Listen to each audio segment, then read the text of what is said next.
8ನೇ ವರ್ಷ ಬಿದ್ದಿರುವ ಈ ಶುಭ ಸಂದರ್ಭದಲ್ಲಿ ಇಲ್ಲಿ ಈ ಸಭೆಯಲ್ಲಿ ನೆರೆದಿರುವ ಎಲ್ಲ ಭಕ್ತರಿಗೂ ಕೂಡ ಜಗನ್ಮಾತೆ ಆದಿಶಕ್ತಿ ಎಲ್ಲ ಮಂಗಳವನ್ನು ಉಂಟು ಮಾಡಲಿ ಅಂತ ಪ್ರಾರ್ಥನೆ ಮಾಡ್ತಾ ಇದ್ದೀವಿ.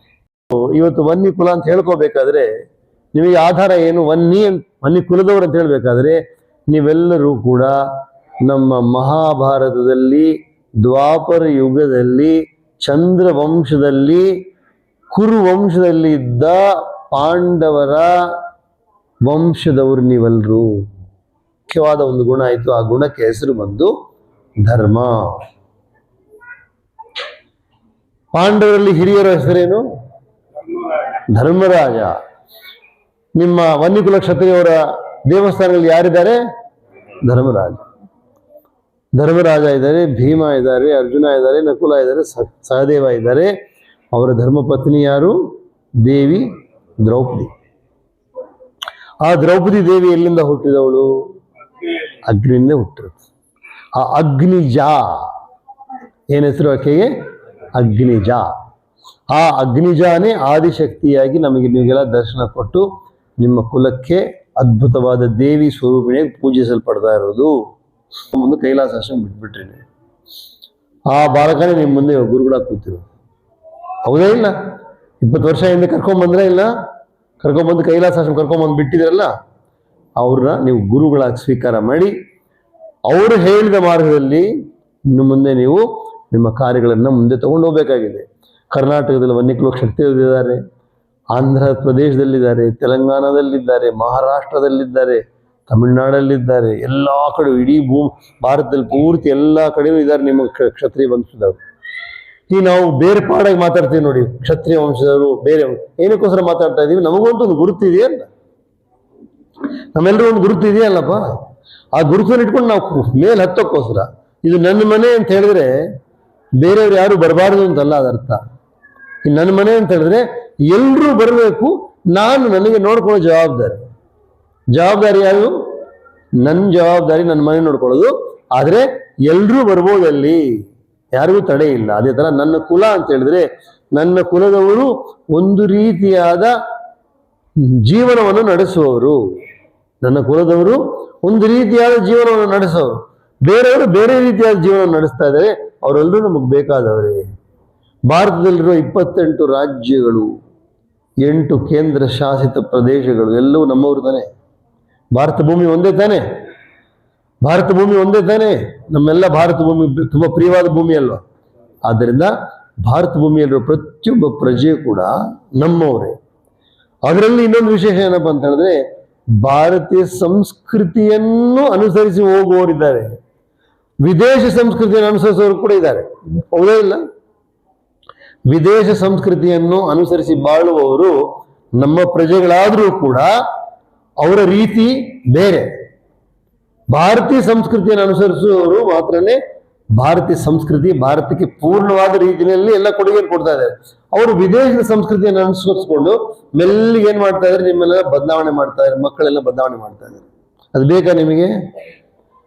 ನಿಮ್ಮ ಮತವನ್ನು ಪರಿವರ್ತನೆ ಮಾಡ್ಬೇಕಂತ ಆಸೆ ಪಡ್ತೀರಾ ನೀವು? ಹಳ್ಳಿಗಳಲ್ಲಿ ನಡೀತಾ ಇದ್ದಾರೆ, ಎಷ್ಟೋ ಜನ ಮತ ಪರಿವರ್ತನೆ ಮಾಡ್ಬಿಡ್ತಾರೆ.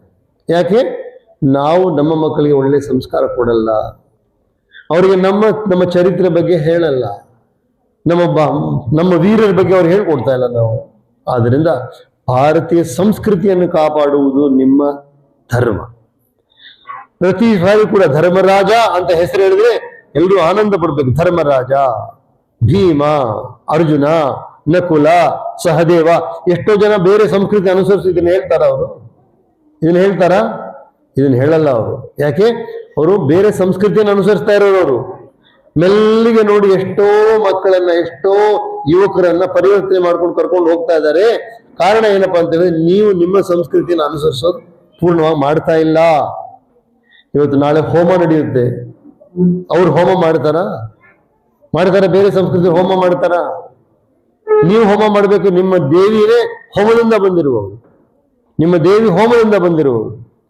ಆದ್ದರಿಂದ ನಿಮ್ಮ ಮಕ್ಕಳನ್ನು ಕಾಪಾಡಬೇಕು ಅಂತ ಹೇಳಿದ್ರೆ, ಭವಿಷ್ಯವನ್ನು ಕಾಪಾಡಬೇಕು ಅಂತ ಹೇಳಿದ್ರೆ ನೀವು ಭಾರತೀಯ ಸಂಸ್ಕೃತಿಯನ್ನು ಅನುಸರಿಸಿ ಬಾಳಬೇಕು.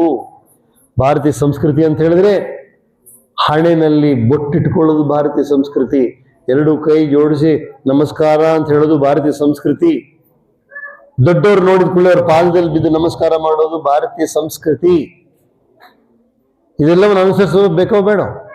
ಇದೆಲ್ಲ ಅನುಸರಿಸ್ಕೊಂಡು ನಾವು ಹೋದಾಗ ನಿಮ್ಮ ಕುಲ ಚೆನ್ನಾಗಿ ಅಭಿವೃದ್ಧಿ ಆಗುತ್ತೆ. ನಿಮಗೆ ಮೊದಲೇ ಶಕ್ತಿ ಇದೆ, ಅದೇ ಶಕ್ತಿಯನ್ನು ಬೆಳೆಸದೆ ಹೋದ್ರೆ ಶಕ್ತಿ ಆರೋಗ್ಬಿಡುತ್ತೆ. ಒಂದು ಬೆಂಕಿ ಉರಿತಾ ಇದ್ರೆ, ಬೆಂಕಿ ಉರಿತಾ ಇದೆಯಪ್ಪ ಚೆನ್ನಾಗಿರ್ಲಿ ಬಿಡ ಬಿಟ್ಬಿಡೋಣ ಅಂತ ಹೇಳಿದ್ರೆ ಬೆಂಕಿ ಆರೋಗ್ಬಿಡುತ್ತೆ. ಅದಕ್ಕೇನು ಕೊಡ್ಬೇಕು? ಬೆಂಕಿಗೆ ತುಪ್ಪ ಹಾಕ್ತಾ ಇರಬೇಕು. ಯಾವುದು ತುಪ್ಪ ಅಂದ್ರೆ ಏನು? ನೀವು ಮಾಡುವ ಒಳ್ಳೆ ಕರ್ಮಗಳು, ನೀವು ಮಾಡುವ ಒಳ್ಳೆ ಕರ್ಮಗಳು. ಈ ಸ್ಥಾನ ಬಂದು ಆದಿಶಕ್ತಿ ಮಹಾ ಸಂಸ್ಥಾನ.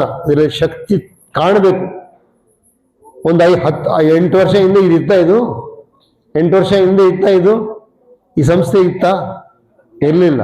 ಆದರೆ ನೀವು ಮನಸ್ಸು ಮಾಡಿದ್ರಿ, ಹಿರಿಯರ ಮಾತನ್ನು ಕೇಳಿದ್ರಿ. ಲಕ್ಷ್ಮಣ್ ಅವರಿದ್ದಾರೆ, ದೊಡ್ಡವರು ಎಲ್ಲರೂ ಅವ್ರು ಹೇಳಿದ ಮಾತನ್ನು ನೀವು ಕೇಳಿದ್ರಿ. ಕೇಳ್ಕೊಂಡು ದೊಡ್ಡವ್ರ ಹತ್ರ ಬಂದ್ರಿ, ಪರಮ ಪೂಜ್ಯ ಸ್ವಾಮಿಗಳ ಹತ್ರ ಬಂದು ಕೇಳಿದ್ರಿ, ನಿಮಗೊಂದು ಗುರುಪೀಠ ಬೇಕು ಅಂತ ಕೇಳ್ಕೊಂಡ್ರಿ, ಬಂತು. ನೀವು ಸಂಕಲ್ಪ ಮಾಡ್ರಿ, ಇಚ್ಛಾಶಕ್ತಿಯನ್ನು ಪ್ರಕಟ ಮಾಡಿದ್ರಿ, ಜ್ಞಾನಶಕ್ತಿ ನಿಮಗೆ ಬಂತು, ಮಠವನ್ನು ಕಟ್ಟಿದ್ರಿ, ಕ್ರಿಯಾಶಕ್ತಿ ಆಗೋಗ್ತದೆ. ಹೌದಾ ಇಲ್ಲ? ಆದ್ರಿಂದ ನೀವೆಲ್ಲ ನಿಜವಾಗಿಯೂ ನೀವು ಕ್ಷತ್ರಿಯರಾಗಿ ಬಾಳಬೇಕು. ಕ್ಷತ್ರಿಯ ಯಾ ದೇವಿ ಸರ್ವಭೂತೇಷು ಶಕ್ತಿರೂಪೇಣ ಸಂಸ್ಥಿತ ನಮಸ್ತಸ್ಯೈ ನಮಸ್ತಸ್ಯೈ ನಮಸ್ತಸ್ಯೈ ನಮೋ ನಮಃ. ಆರಾಧ್ಯ ದೇವತೆ ಆದಿಶಕ್ತಿ ಸ್ವರೂಪಿಣಿ ಶ್ರೀ ದ್ರೌಪದಿ ದೇವಿ ಪಾದಾರವಿಂದಾರಗಳಲ್ಲಿ ವಂದಿಸಿ, ನಮ್ಮ ಪರಮ ಪೂಜ್ಯರಾದಂತಹ ಗುರುಗಳು ಪರಮಹಂಸ ಪರಿವ್ರಾಜಕಾಚಾರ್ಯ ಸಚ್ಚಿದಾನಂದ ಪ್ರಣವ ಸ್ವರೂಪ ಪರಮಾಚಾರ್ಯ ಜಗದ್ಗುರು ಶ್ರೀ ಶ್ರೀ ಶ್ರೀ ತಿರುಚಿ ಮಹಾಸ್ವಾಮಿಗಳ ಅನುಗ್ರಹದಿಂದ ಕೈಲಾಸಾಶ್ರಮದ ಮಹಾಸಂಸ್ಥಾನ ಮಠದ ಪೀಠಾಧಿಪತಿಗಳು, ತಿರುಚಿ ಮಹಾಸ್ವಾಮಿಗಳ ಪಾದಸೇವಕರು, ರಾಜರಾಜೇಶ್ವರಿ ದೇವಿಯ ಆರಾಧಕರು ಆದಂತಹ ನಮ್ಮ ಪೂಜ್ಯ ಗುರುಗಳು ಪರಮ ಪೂಜ್ಯ ಪರಮಾಚಾರ್ಯ ಜಗದ್ಗುರು ಆಚಾರ್ಯ ಮಹಾಮಂಡಲೇಶ್ವರ ಶ್ರೀ ಶ್ರೀ ಶ್ರೀ ಜೈನೇಂದ್ರಪುರಿ ಮಹಾಸ್ವಾಮಿಗಳ ಅನುಗ್ರಹದಿಂದ ಶ್ರೀ ಆದಿಶಕ್ತಿ ಮಹಾಸಂಸ್ಥಾನ ಮಠದ ವನ್ಯಕುಲ ಕ್ಷತ್ರಿಯ ಗುರುಪೀಠದ 8ನೇ ವಾರ್ಷಿಕೋತ್ಸವ ಕಾರ್ಯಕ್ರಮವನ್ನು ಶಿವನಾಪುರ ಗ್ರಾಮದಲ್ಲಿ ಎಲ್ಲ ಭಕ್ತಾದಿಗಳ ಸಮ್ಮುಖದಲ್ಲಿ ರಾಜ್ಯದ ಭಕ್ತಾದಿಗಳು, ಕುಲಸ್ಥರು, ಗೌಡರು, ಯಜಮಾನರು ಹಾಗೂ ನಮ್ಮ ಮಠದ ಟ್ರಸ್ಟಿನ ಪದಾಧಿಕಾರಿಗಳು, ಅಭಿವೃದ್ಧಿ ಸಮಿತಿಯ ಪದಾಧಿಕಾರಿಗಳು, ಸುತ್ತಮುತ್ತಲಿನ ಗ್ರಾಮಸ್ಥರಾದಂಥ ಎಲ್ಲ ತಾಯಂದಿರು, ಸದ್ಭಕ್ತಾದಿಗಳು, ಸಂಘ ಸಂಸ್ಥೆಯ ಪದಾಧಿಕಾರಿಗಳು ಎಲ್ಲರೂ ಈ ಕಾರ್ಯಕ್ರಮದಲ್ಲಿ ಭಾಗವಹಿಸಿ ನಿನ್ನೆ ಸಾಯಂಕಾಲ